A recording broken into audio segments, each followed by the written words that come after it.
Welcome to Mastering Life's Adventures, an educational podcast about tapping into your true self, the soul, the substance of your life, to discover what life's ups and downs are really about, and how to have a greater sense of purpose, peace, joy, and fulfillment. I am Dr. Judith Holder, your host, coach, psychologist, fellow seeker who enjoys diving into the connections between spirituality, psychology, wellness, and your everyday life's adventures. All preparing and polishing you like the facets of a magnificent diamond to be your best self. If you're craving more from your life, you are in the right place. Come, let's journey together and transforming what you know into who you really are. Mastering Life's Adventures begins now.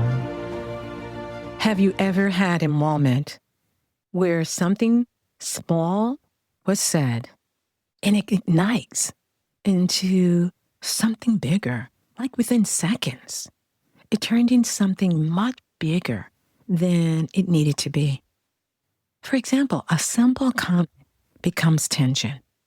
A reaction becomes conflict.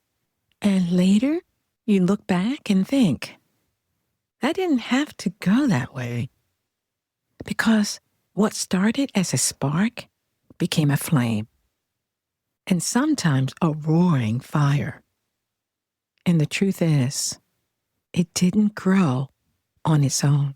It grew in the space where there was no pause. My brother used to say, and it still does, just push the pause button. Pause. Hi, I'm back with another key to soul progress, and that is pause before responding.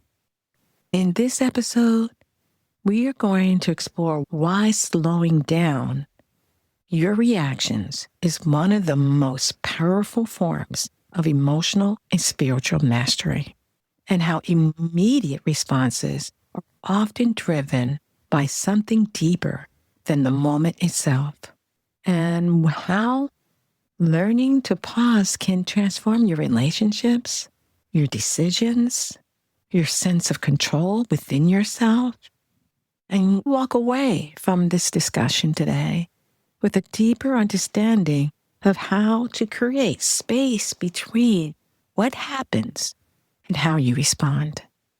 So your actions reflect who you are becoming, not just what you are feeling in the moment.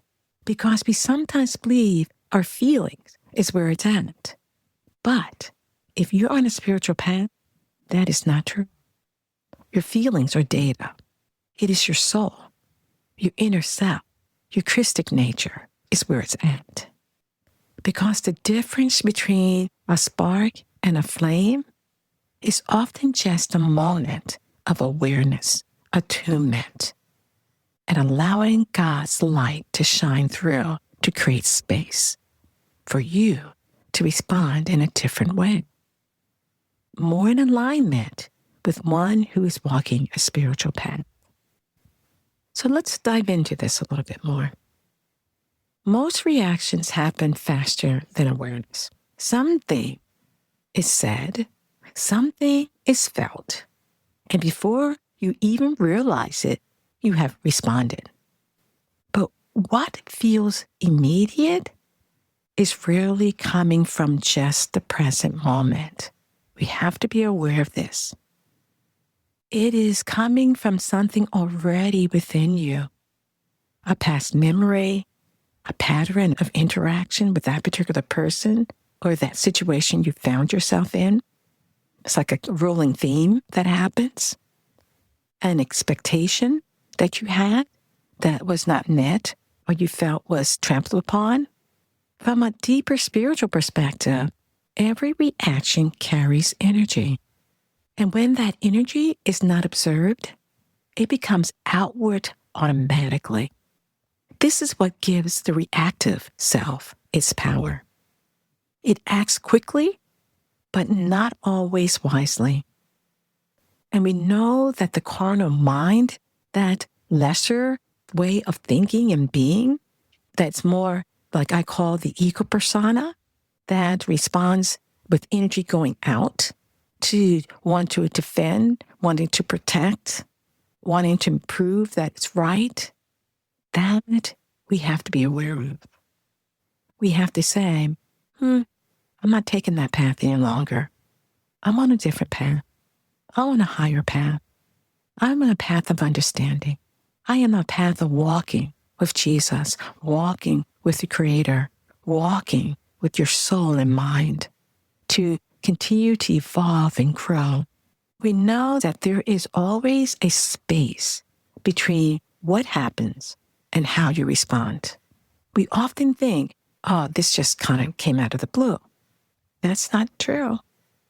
Because within that space is your ability to choose. It's the beauty to choose. Within that split second of saying something, it creates a space. And when that space is not accessed, reaction replaces choice. And the spark catches quickly.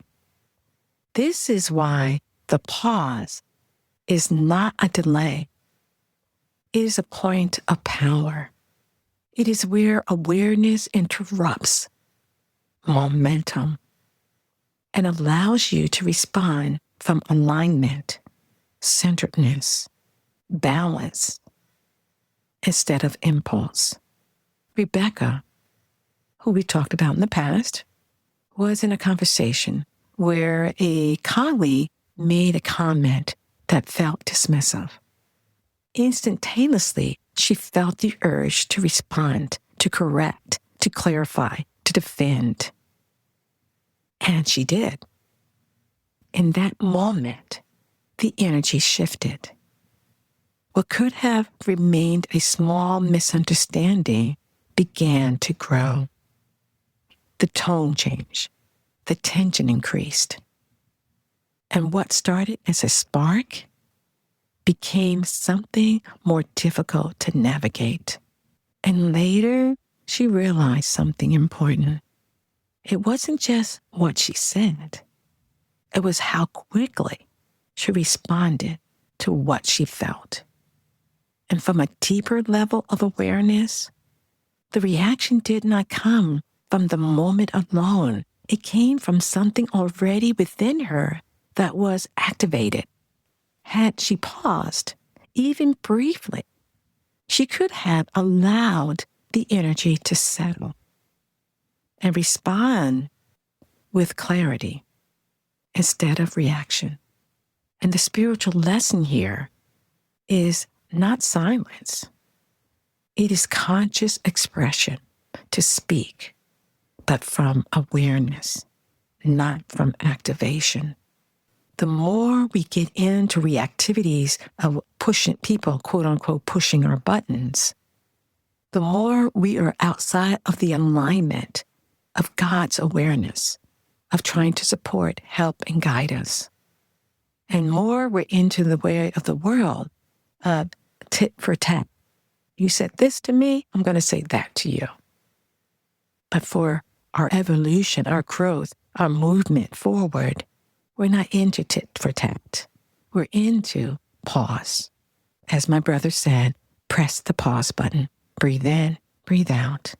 Create space for opportunity for spirit to flow through you and express what needs to be expressed in a calm, measured way. Let's take Suzanne, which we've talked about. I'm talking about these individuals so they become ongoing characters in understanding some of the things I'm talking about. So Suzanne experienced this in her professional life. During a team discussion, I calmly questioned her approach in front of others. And in that moment, she felt exposed. Her immediate reaction was to defend her position, to explain quickly, to reassert control. And as she spoke, the dynamic in the room shifted. The conversation tightened. People became more stressed around her. The energy became guarded for herself and the other person. And what started as a moment of feedback became a moment of tension, stress, shutting down. And later she reflected and saw something clearly. It was not the question that created the escalation. It was the speed of her response. And what she came to be aware of is that when the reactive self leads, it seeks to protect its image, control perception, to avoid discomfort. But when awareness leads, it allows space for truth to emerge. If she had paused, she may have heard the question differently. She may have responded with curiosity instead of defense. And that single shift would have changed the entire outcome. This is the power of the pause in professional and leadership spaces that allows you to respond from grounded authority instead of reactive urgency. Next, let's talk about Elena. Looking at these different situations from different vantage points. Elena noticed that her reactions were not always verbal. Sometimes they were emotional, and they were a look, a withdrawal, a shift in tone, awareness of feeling tense inside. Even without words, over time, these subtle reactions affected her relationships. She began to see that the spark was not always visible, but it was still present, and it was still felt by her, and maybe even other people around her. And without a pause, it still spread. From a deeper spiritual understanding about this, we have to be aware that unobserved emotions seek expression.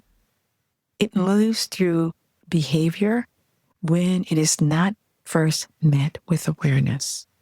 It's not felt. It's not first met with the simple discipline of the pause. And when Elena began to learn pausing, she realized she didn't have to suppress her emotions. It is about allowing emotions to be seen without immediately reacting on it. It is that space. Emotions loses its urgency, and awareness gains its voice. What is expressed carries clarity instead of intensity. Because in that pause moment, we can take a breath. We can breathe in, breathe out, center, knowing that there's some tension that is within us, and inviting God's presence. And it only takes 3 nanoseconds to ask and invite God into the conversation. Because the deeper principle here that shifts everything is most people believe that pausing is about controlling the reaction. But that's not what I'm saying. It is not the true purpose. Here is the reframe. The pause is not for control. It is for alignment. It is the moment where you decide which part of you will respond. The reactive self, driven by past patterns, emotions, and the need to protect or to be right, or the aware self, grounded in clarity, presence, truth, anchored in your soul's awareness that you're walking a spiritual path and that you have a greater purpose and meaning to all experiences that come your way, and you want to gain the mastery. Because mastery is not found in the absence of reaction, but it's in the awareness of it. The pause is where that awareness enters. It is where energy is redirected, where impulse is transformed into intention, and where the spark either fades or is allowed to become a roaring flame. And when you pause, you are not losing time. You are gaining direction, inner connection to your spiritual self, to Christ, the Creator. Your soul is toggled to something greater when we are all able to integrate the soul with the Christ. What would God do in this situation? What would Christ do in this situation? What is your favorite saint would do in this situation? It doesn't take a lot of time. It just takes being intentional. You are choosing to respond from who you are becoming rather than who you have been. And that is the essence of emotional and spiritual mastery. So, how do you begin to pause before responding? First, recognize the signal that a reaction is rising. We feel it. We just have to acknowledge it in our inner self. It may be a tightening in your chest or somewhere in your body, or a surge of emotion, or the urge to speak quickly. That is the moment awareness is needed most. Second, create a small space. Take a breath. Allow silence. Do not rush to fill the moment. Third, ask yourself, which part of me is about to respond? And which part of me do I want to lead? And finally, respond from that place. Not from urgency, but from alignment. Alignment with your soul, your Christ, your spiritual principles, your values. Alignment with that spiritual essence that exists within you, always wanting to help you to refine, grow, and advance. Because over time, this practice strengthens your ability to remain present, even in emotionally charged situations. And that is where true mastery begins. The next time you feel the urge to respond immediately, pause. Press that pause button.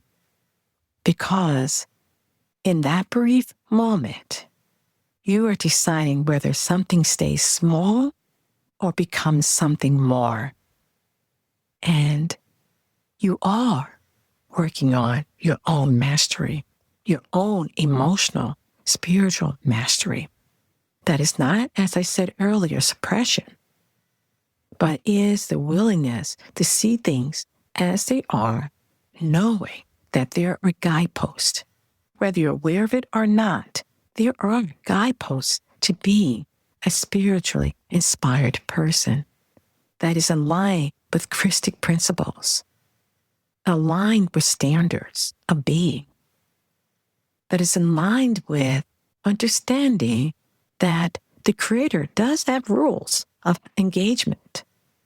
And we need to understand those things by reading the Bible or inspirational reading or finding means by which you start to understand yourself and your relationship with your Creator. Because it is in that direction and in making the decision to press the pause button. And with that awareness that you are shaping not just the moment, you are shaping the inner architecture of your heart, your soul, your being. That every time that we have to immediately respond to something, immediately give our opinion about something, because this person pushed a button within us, we've got to be aware of the fact we don't have to allow people to push any buttons within us. And that's why the pause is so important. Because what you're really trying to do is being aware that that emotion is strong within you. And when we have these strong emotions to say something flippant or say something nasty or mean-spirited, that's why we need the pause. Because we understand that there is that nature within us that wants to win, wants to be right, wants to get even, wants to get back. But that is of the lower nature. That is not the higher nature of the spirit, of the soul. The soul wants to be able to ignite or reignite the harmony, the peace eternally, and giving us the opportunity to be able to gain mastery. So in some situations, you may find that you may have to tell that person, you know what, I need time to think about what you're saying right now because I'm feeling myself feeling really reactive. And I don't want to feel that way. So can we talk about this in a couple of hours or tomorrow morning where I can think about this and give you my true reflections about what might be helpful in this situation. And then you go away, you pray, you ask for guidance, as I said earlier. But what you're trying to do is figure out within your own self, why did this person create such a strong reaction in me? What is going on there? What is this tied into? How does this person remind me of someone else that I have not gotten along with? Or it may remind me of an overbearing person. And when the person is overbearing, it just ruffles my feathers. Or it may remind me of a family member, a mother, or a cousin, or a stepmother, or a stepfather, or whoever it may be. It may remind me of unresolved issues that I have with them. It's a wonderful opportunity to think about, why is this rising in me? And when you pause, you're able to think about that.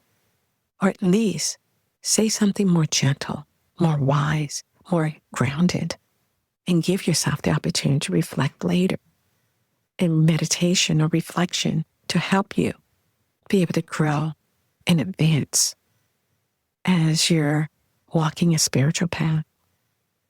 And the beautiful thing about it all, even if we don't find that we're doing the pause, we have plenty of opportunities to try it again and again and again, to press the pause button, to take a breath, to ask for guidance, and to ask, what is the next best thing for me to say or do here? Because we are all on the path of being more Christ-like. And that is not to say sometimes we don't have to be stern in what we say, but we're doing it from a different vantage point. We're doing it after we know that our inner nature, and we've prayed about it, says, I need to be firm here because this person has crossed the boundary again and again. And so you ask and you start to figure out, what is it that I can say that is strong, but not from the point of anger, but from the point of being intentional about what's important. And when the person crosses the line, that they understand that. Not in vagueness, but in very clear, kind but firm statements. Something to think about. Bye for now. And you can find my podcast episodes on Apple, Spotify, YouTube, and at Judith, MLA.com. Thank you for joining me for this episode on Mastering Life's Adventures, being your best self through soul evolution. If you have enjoyed what you've heard today, I would be delighted if you would share this episode with others, leave a thumbs up, and subscribe to my Mastering Life's Adventures podcast. Look forward to your joining the next episode. Please leave any comments or suggestions you might have below. Bye for now.